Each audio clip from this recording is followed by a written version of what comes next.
Oleme rääkinud 3 teadlasega, kes töötavad andmete ja masinõppega.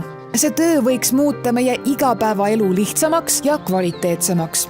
Aga kuhu võiksid nende teadustöö rakendused näiteks 5 või 10 aasta pärast jõuda? Inimene pluss arvutivõimekus saab olema lihtsalt efektiivsem kui inimene ilma selle arvutivõimekuseta.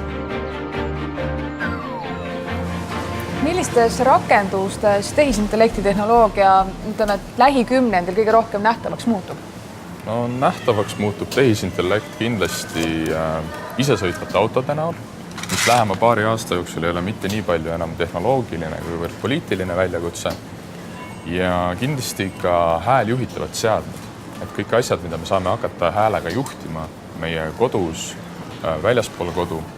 Kui me räägime töökohast, siis töökohtadel tehisintellekt tuleb mängu nendes ülesannetes, mis meil korduvad igapäevaselt ja millega seondub suur hulk andmeid.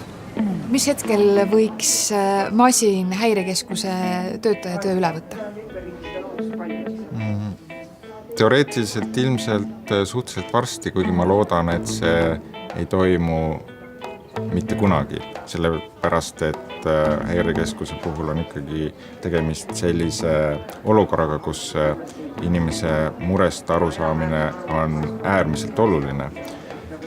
Ning kõnetuvastuse puhul, isegi siis, kui kõnetuvastuse kvaliteet on väga hea, tekivad siiski sisse vead ja neid vigu on seda rohkem, mida keerulisem on suhtlusolukord.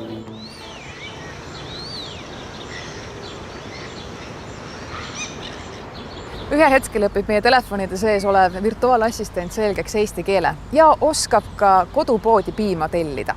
Aga kust jookseb piir, et tehisintellekt liiga targaks saab ja meie turvalisusele ohuks muutub?